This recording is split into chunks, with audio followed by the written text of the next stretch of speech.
you got, Ryan? Good to see you again. Good to see you. Obviously, you had a big void to fill, losing Alijah. I'm sure a lot of guys understand that there's an opportunity up for grabs. Anyone in particular kind of impress you in that regard? I mean, like Alijah only practiced one time, so I mean, it's pretty much been the same team. So I mean, it fills a huge void, like there's a hole there of how we built the team, the role that we had envisioned and all that. But I think it's still too early, you know what I mean? I think if you went around the country, we probably have as much stuff in as anybody, like scheme-wise. Now we're just trying to, it's a whole new group, so like DNA stuff. We're switching the groups every day to see who plays well together. So I would say, has anyone filled that, spot that we had envisioned? No, but we really haven't had any internal discussions, you know what I mean? It's kind of been the same group out there all summer with the addition of, Elijah's out, now T. Will's in. So it's probably way too early, I guess, to answer that. How's it going? Good to see you again. One of the things that I saw, of course, is Terrence Williams returned for you guys. What does he bring to the team as your only returner from last year? And how has his skill set kind of changed what you guys were doing before he returned and how he's playing now? I don't think it. I mean, we haven't changed anything from a scheme or anything. I mean, he's been out for a long time, and so he's like conditioning, all those type of things. He's still like he's playing catch up, and so. But what he provides us is he's a leader. He's got experience. He's played in the Big Ten. He knows what to expect at practice. He knows what to expect in a game. All those type things. And then he should provide floor spacing and because of his shooting and stuff like that. So I would say that he's just got to get himself, as any player would that's been out that long. Hey, Coach. You can tell you're trying to get him to play selfless. I mean, the 50 passes thing, among other sort of things you guys implement in practice. And I wonder, how do you coach the balance between being selfless and being the guy, sort of capital T, capital G? Because I'm sure you'll need both. Yeah, I think that I think naturally in the two exhibition games, when we compete, that at that point, and I think they know internally, in the locker room, who's an alpha with the ball in their hands, and I think they know. And if they don't, they will, when play calls get, start happening for somebody. But it is a super unselfish team. We don't really feel like anybody's playing selfish. It's more just understanding that we want to try to move the ball at this time of year more than they're used to. So I do think it's a pretty good group unselfishly, but today's games with the way a lot of guys grow up is to catch it and think score. And so we're just trying to, get spacing and stuff like that. Hey, Coach, good to see you. Who are the leaders on this team? I mean, when I look at any team, I think that, when someone asks who are the leaders, I hope that they all lead to some degree, because leadership comes in all forms. It's, there should be a couple leaders in the locker room that when they're getting ready to come up to the practice floor, if somebody's still in there, I hope that we have a leadership voice to say, hey, let's go get some good pre-practice. I hope when practice is over, somebody's grabbing 3 or 4 guys and saying, let's get some shots up. I hope when, if there's a group of guys that get an extra weightlifting session in someday, I hope they have enough leadership to pull a couple other, and then there's, leadership in a game that's going to happen. If we're not doing the right thing, somebody, so I hope they all lead in some way.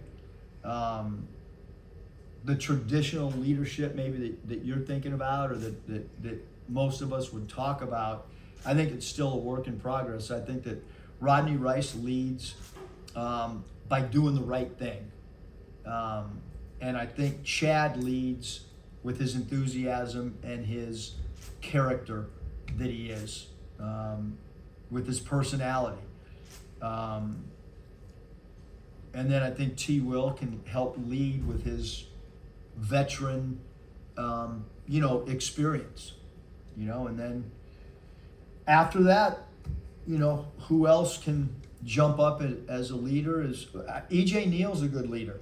I mean, he talks when he's on the floor, he's doing the right things, and I think by him leading in that way is a good thing, and he's got experience. And when we recruited him and got background, being a great teammate was something that kept coming up. So that's its own form of leadership, and I hope we can, like Ezra, I hope that he can figure out and we can help, navigate that where he can eventually have some leadership in the team as well.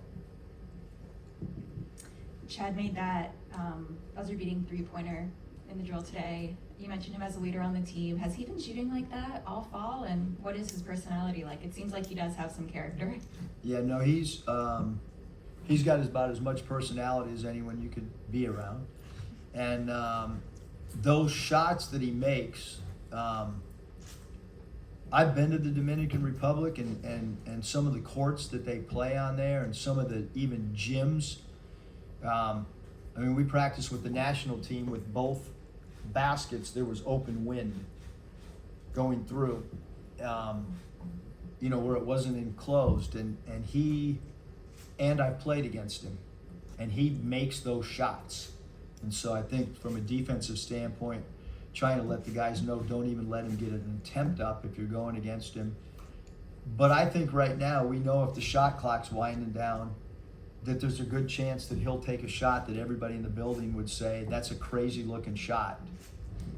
But it's probably got as good a chance as any player shooting that in the world. He's just got this, I don't know how to describe it. It's falling down. It's not the right rotation. It's legs going one way and arms going another way, but it goes in. I mean, he literally looks like he throws it. But he does work on that stuff, and he reminds me all the time that he works on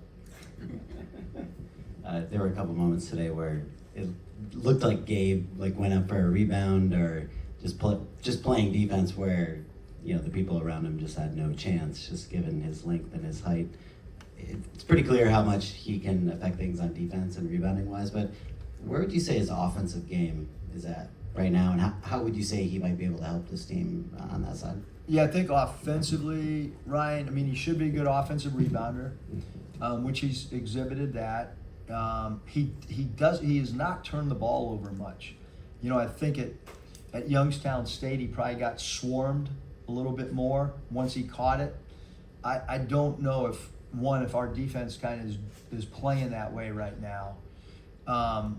But he's got a really soft touch, and I think once, that's a physical practice out there today. I think when there's referees calling fouls and there's better spacing and things are slowed down a little bit more, I think that you'll see there's a lot more offensive game with a soft touch. He's got good hands. He's a good passer.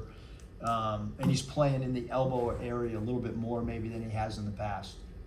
So I don't know if that answers it, but yeah.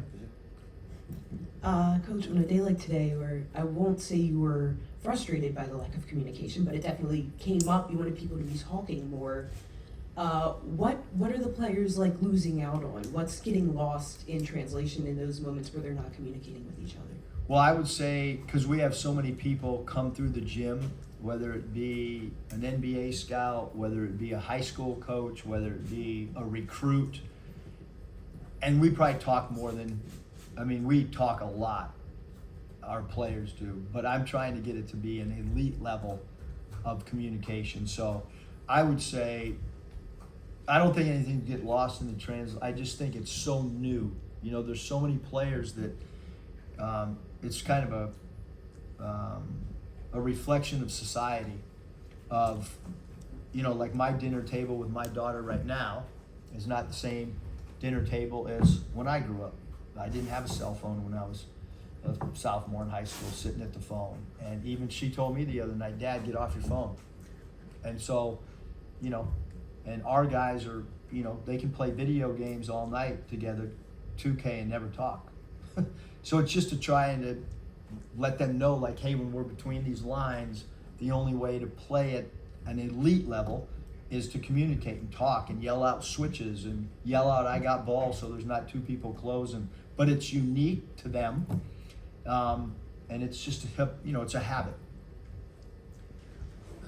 Coach, sometime after last year, you commented that you wished you had gotten more time for, and I forgot his name, but the freshman forward who went to LMU.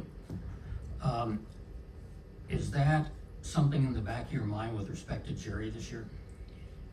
No, I mean, I think everybody's individually got their own,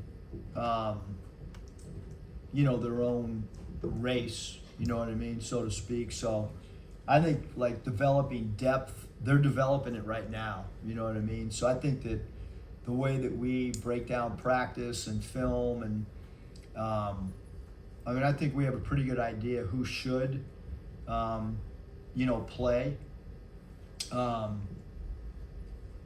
You know, so who gets minutes early on and how they go about it is, you know, it's kind of a case by case, year by year deal. So I would say that, you know, when I mentioned, you know, Shelley, it's you know, when I look at him, I think he's got, you know, huge upside, and a lot of it has to do with, you know, what each player's doing, you know, in the weight room and all those type of things. And so I think it's kind of individual, and then the makeup of the remaining players around you as well. I know Moses Moody and Anthony Black. I know those guys couldn't have played another second when they were freshmen. I mean, if you look at their minutes, because I was sitting before a group of media members asking if I was going to rest those two guys ever as freshmen. And so I think it's just kind of a matter of, you know, who works well with their teammates, and then they'll play. We saw your post on social media about Coach Rab yesterday, but I was just wondering if you could go into some of the interactions you might have had with him or what you really remember about him. Yeah, I mean, so I've had a lot. I mean, just as I'm 60, so any coach that is my age or older has probably had a lot of interactions with Coach. And even the impact that he's had on younger coaches. I mean, not a lot of people understand that he has, you know, he's been writing for the Daily Coach, which is one of the best motivational publications that you can get, that comes out daily, and he does it with Michael Lombardi and himself and another guy. But just his wisdom, you know, I think that a lot of coaches have always looked up to him. You know, he had some jobs that he just did an incredible, you know, job from a basketball standpoint that might not have been easy jobs at the time when he had them. And then, you know, you think of, you know, what he had done for, you know, African-American coaches and the doors that he opened, you know, because he had such great success and everybody respected him so much. So I think that he has made a big impact to a lot of coaches in a lot of ways, and you know, obviously meant a lot to the USC community as well.